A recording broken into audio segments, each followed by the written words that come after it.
किसी ने क्या कमाल कहा है कि सितार के किसी एक तार के टूटने से कोई साज को नहीं तोड़ देता, बल्कि उस तार को दोबारा जोड़कर आगे बढ़ा जाता है। हाय फोक्स, मैं हूँ पात सिंघा और आज मैं फिर एक नई कहानी के साथ आपके सामने आया हूँ। उम्मीद है ये भी आपको पसंद आएगी। तो ये कहानी शुरू होती है सेकेंड वर्ल्ड वॉर से ठीक पहले न्यूयॉर्क शहर के एक पार्क की बेंच पर, जहाँ एक यंग एंटरप्रेन्योर अपने सब कुछ लुटा कर बैठा है। सारे पैसे, इज्जत, पोजीशन, सब कुछ उसका बर्बाद हो गया है और उसका बिजनेस फेल हो चुका है।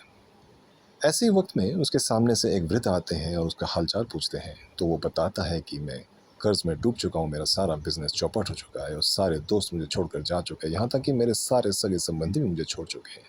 अब जीने की कोई इच्छा बाकी नहीं रह गई। यह सुनते ही उस वृद्ध ने अपने जेब में से एक चेक बुक निकाला और साइन करते हुए उस लड़के के हाथ में देकर बोला, ये लो, इस अमाउंट से अपनी ज़िंदगी दोबारा शुरू करो। लड़के ने बड़े अचरज भरी निगाहों से चेक पर देखा तो ये पाया है कि चेक को साइन करने वाला जॉन डी रॉकफेलर है, जो कि उस ज़माने के बहुत बड़े नामचीन बिजनेसमैन है और पूरे वर्ल्ड में, पूरे विश्व में उनकी धाक चलती है। उसे विश्वास नहीं हुआ। उसने बोला, मैं ये चेक कैसे लूँ और क्यों लूँ? अब है कौन? तो उसने बोला, मैं जॉन डी रॉकफेलर हूँ, मुझे सभी जानते हैं और मैं ये चेक तुम पर कोई एहसान नहीं करके दे रहा हूँ। मैं चाहता हूँ कि आने वाली अमेरिका के नौजवान अपने पैरों पर खड़े हो जाए। तुम आज से ठीक 1 साल बाद इस चेक की राशि को मुझे लौटा देना। इतना कहते हुए वहाँ से चला जाता है और वो लड़का भी सोच में पड़ जाता है, अब मैं क्या करूँ। खैर, बहरहाल उस चेक को वो अपने जेब में रख लेता है और अपने घर वापस आ जाता है। अगले दिन अपने दफ्तर में जाता है और काम को शुरू करने से पहले चेक को दोबारा पढ़ता है। देखता है, नहीं, सही बात है, जॉन डी रॉकफेलर के नाम से $1 मिलियन की राशि उसको दी गई है, जो कि उस ज़माने में एक अकल्पनीय अमाउंट हुआ करती होगी। तो ये सोचता है, क्यों ना मैं बैंक जाऊं और जाके इसको एनकैश करवा लूं और अपने तमाम कर्जों को चुका कर नए तरीके से अपने जीवन को शुरू करूं। अगले पल उसके दिमाग में यह आता है, तो भाई ये चेक तो मेरे पास है ही, क्यों ना उसको अपने पास से गिरवी रख के मैं उसके बिहाफ पे दोबारा कोशिश करूं। इसको एक बफर मानते हुए क्यों ना मैं और दौड़ भाग करूं, नए रिसोर्सेज के पास, जो नए सोर्सेज के पास जाऊं, पैसे मार्केट से उठाने की कोशिश करूं। और वो ऐसा ही करता है। उस चेक को बड़ी सावधानी से वो लॉकर में रखता है और नए सिरे से दौड़ने लग जाता है, जॉब की तलाश में, काम की तलाश में, पैसों की तलाश में। और किस्मत भी उसका साथ देती है और देखते देखते थोड़े दिनों में अपने तमाम कर्जदारों से उसे मुक्ति मिल जाती है। कर्ज उसके सारे चुक चुके होते हैं और जैसा होता है, पैसा आने पर, रुतबा होने पर उसके सारे रिश्तेदार, रिश्ते नाते सब वापस आ जाते हैं, सब कुछ खुशहाल चल जाता है और वो धीरे धीरे देखते ही देखते 1 साल के अंदर अपने आप को एक कामयाब बिजनेसमैन के रूप में पाता है।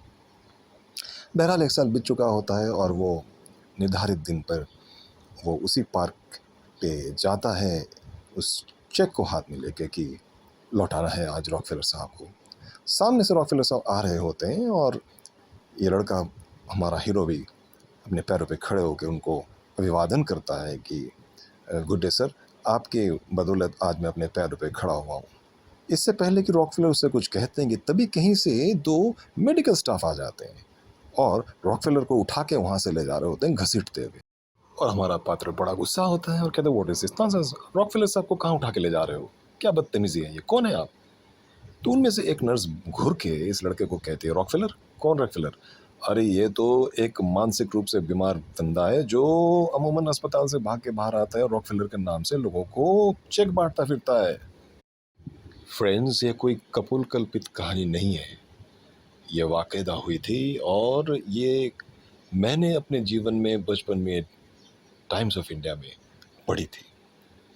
बहरहाल इस कहानी से हमें एक ही सीख मिलती है कि जीवन में अपने हौसले से बढ़कर, अपने जज्बे से बढ़कर कुछ नहीं होता।